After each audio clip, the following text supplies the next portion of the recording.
क्या है इसमें, चुंबकीय फ्लक्स है। चुंबकीय फ्लक्स किसे कहते हैं, ठीक है। जैसे हम लोग को पहले क्या पढ़े थे, इसके पहले वाले चैप्टर में पढ़े थे कि जब भी किसी चालक तार में धारा प्रवाहित की जाती है तो उसके चारों तरफ चुंबकीय क्षेत्र उत्पन्न हो जाता है, ठीक है। इस चैप्टर में हम क्या पढ़ेंगे कि चुंबकीय क्षेत्र की सहायता से अब चालक तार में धारा उत्पन्न किया जाएगा, जिसको हम लोग वैद्युत चुंबकीय प्रेरण बोल रहे हैं, ठीक है। उसमें जो पहला टॉपिक है वो हमारा है चुंबकीय फ्लक्स। चुंबकीय फ्लक्स क्या होता है, तो मान लीजिए कि एक समान चुंबकीय क्षेत्र है और इसमें पृष्ठ रखा गया है।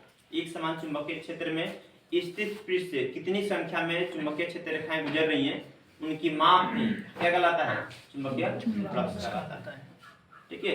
वही मतलब कि चुंबकीय क्षेत्र में रखे पृष्ठ से कितनी संख्या में चुंबकीय क्षेत्र रेखाएं गुजर रही हैं, उनका संख्या पता करना ही चुंबकीय फ्लक्स कहलाता है। अब इस पृष्ठ से कितनी संख्या में गुजर रही है हम गिन नहीं सकते हैं, उसको पता करने के लिए क्या करना पड़ेगा, एक छोटे से पृष्ठ से निकालना पड़ेगा और तब संपूर्ण पृष्ठ से निकालना पड़ेगा। तो सबसे पहले जो है चुंबकीय फ्लक्स का परिभाषा देखते हैं। क्या लिखा गया है कि एक समान चुंबकीय क्षेत्र में, मान लीजिए कि क्या है यहाँ पे एक समान चुंबकीय क्षेत्र है, ठीक है। तो एक समान चुंबकीय क्षेत्र में स्थित पृष्ठ से लंबवत गुजरने वाली चुंबकीय बल रेखाओं की संख्या, मतलब कि इस पृष्ठ से लंबवत 90 डिग्री पे जो गुजरने वाली जो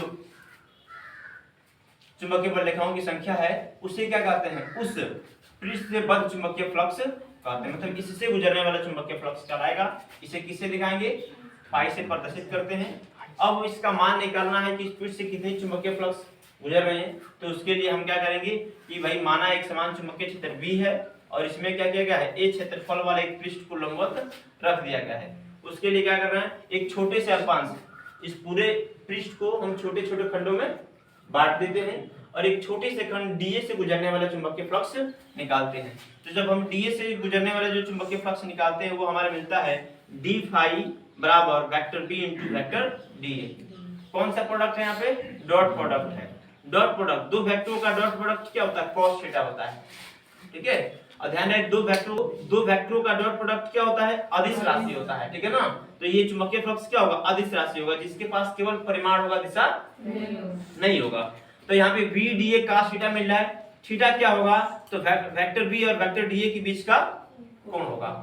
हमने क्या किया, एक छोटे से पृष्ठ से निकाला है, एक छोटे से बिंदु से निकाला है कितना गुजर रहा है। अब हम क्या करेंगे, संपूर्ण पृष्ठ से गुजरने वाला चुंबकीय फ्लक्स निकालेंगे। उसके लिए हम इसका समाकलन कर देंगे। जो मिला है वैल्यू हमारा एक छोटे से बिंदु से क्या मिल रहा है, डी फाई मिल रहा है। तो हम क्या कर देंगे भाई, छोटे छोटे बिंदु से डी फाई मिलेगा, तो हम क्या करेंगे उसका समाकलन कर देंगे। तो हमने क्या किया, पूरे का समाकलन कर दिए, तो डी फाई मिल गया है। समाकलन डी फाई का मान कितना है, b D A cos theta.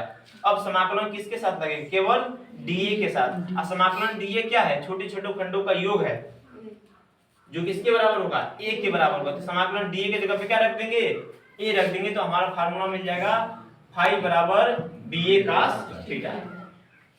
तो यहाँ पे चुंबकीय फ्लक्स का फार्मूला है। अब जो थीटा का जो मान है वो निर्भर करता है कि सवाल में कितना दिया है, 0 डिग्री दिया है, 30 डिग्री दिया है, 60 डिग्री दिया है, 90 डिग्री दिया है। अभी सवाल भी डिबेट करेगा, ठीक है ना। तो ये बात ध्यान रखना है कि पृष्ठ को कितने डिग्री पर रखा गया है और वो थीटा का मान बताएगा। अब बी का मान दिया जाएगा जो चुंबकीय क्षेत्र है, ए का मान क्या है, ए क्या है, क्षेत्रफल है। तो हमें चुंबकीय फ्लक्स पूछेगा, बता देंगे, ठीक है।